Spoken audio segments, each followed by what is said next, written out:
Doctor Rizwan Naseer ने भी हमें ज्वाइन किया, उनकी तरफ चलते हैं।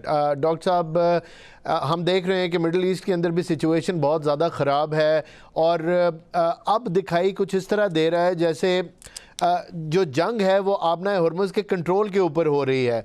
जो न्यूक्लियर इशू है वो बातों की हद तक तो बहुत ज़्यादा प्रोजेक्ट किया जा रहा है फ्रॉम द अमेरिकन, और जितनी भी उनका जो रेटरिक है वो इस तरफ इशारा करता है, लेकिन असल में सदर डोनाल्ड ट्रंप ने इशारा कर दिया कि 20% हम टैक्स लेंगे उन वेसल से जो आबना हुर्मुज़ से गुजरते हैं और उसकी हिफाजत को इंश्योर करेंगे। और ईरान ने जवाब दिया, एक लिहाज से अमेरिका ने उनके मौक़िफ़ की तायीद ही कर दी कि इसको टैक्स किया जाना चाहिए, और साथ ही उन्होंने कह दिया कि ये तो बहुत ज़्यादा टैक्स मांग रहे हैं, हम कुछ इंसाफ पसंदाना रेट जो है इसका तय करेंगे। कैसे देखते हैं इस मामले को आप? जी, बहुत शुक्रिया अपने प्रोग्राम में मदु करने के लिए। अगर देखा जाए टैक्स, तो tax should be on some legal grounds और डिप्लोमेटिक ग्राउंड्स और पॉलिटिकल ग्राउंड्स। उसके कुछ ग्राउंड्स तो होने चाहिए।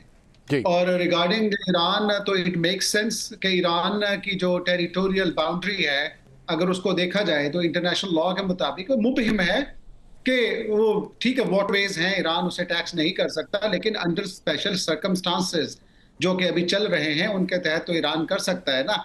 लेकिन अभी आपने जो बात की है, डोनाल्ड ट्रंप साहब कह रहे हैं कि जनाब हम भी टैक्स करेंगे, तो वो कल कहेंगे कि स्टेट ऑफ मलाका में भी टैक्स करेंगे, वो बाबुल मंदब में भी टैक्स करेंगे। वो ऐसा तो नहीं चलता।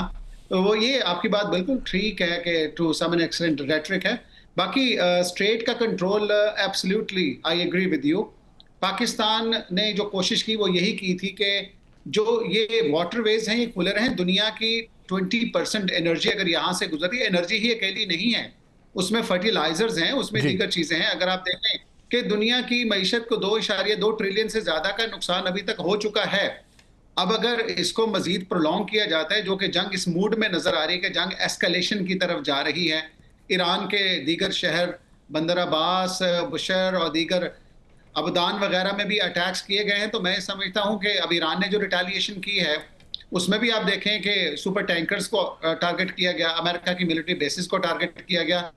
इसका हल आ जाके फिर वही निकलना है, एक रीन्यूड रिफॉर्म्ड किस्म का MOU साइन किया जाएगा दोबारा से, क्योंकि इस तरह की जंग का कोई हल नहीं होता। इसका हल यही हो सकता है कि दोबारा से बैठ के बात की जाए, दोबारा से कोई गारंटर ढूंढा जाए। और मैं ये समझता हूँ जिस पे एस्केलेशन हुई है वो भी बड़ी हैरानगी की बात है, वो अमेरिका का अपना एक शिप भी नहीं था, लेकिन अमेरिकन ने क्विकली रिटेलिएट किया कि हम इसको करना चाहते हैं। तो मैं सिंपल यहाँ पे क्लोज करूंगा कि इस टाइम जो जंग चल रही है उस जंग का ऑब्जेक्टिव ईरान का यही है कि ईरान सस्टेन करे जिस तरह से वो पहले कर रहा था अपनी टर्म्स एंड कंडीशन के साथ। और अमेरिका की ये चल रही है कि अमेरिका क्या पता इसमें कोई स्ट्रेटेजिक ऑब्जेक्टिव जिसमें रजीम चेंज जो कि चांस नहीं है, न्यूक्लियर का आपने बात की, न्यूक्लियर का भी चांस नहीं है, और सिर्फ आ जाके जो बचता है कि ईरान को डिबिलिटेट किया जा सके, ईरान को इस चीज पे लाया जाए कि अमेरिका की शर्तों को मान लिया जाए। तो मेरा ख्याल है कि जो हालात नजर आ रहे हैं तो ये आसानी से ऐसा नहीं होगा।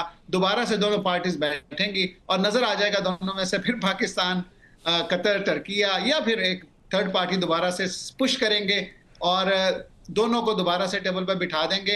ईरान, यूक्रेन और रशिया की जंग आपके सामने है, अगर उसका कोई हल निकलता होता वो भी आसानी से निकल आता। तो ये उससे डिफरेंट इस वजह से है, इससे पूरी दुनिया के पेट में तकलीफ होगी, क्योंकि वाटरवेज बंद होने के साथ एनर्जी बंद हो जाएगी। और आपने देखा है कि तेल की कीमतें दोबारा से चढ़ गई हैं, पूरी दुनिया को दोबारा से मसला हो जाएगा। तो मैं समझता हूँ कि ये अभी सून आप देखेंगे तब्दीली आ जाएगी।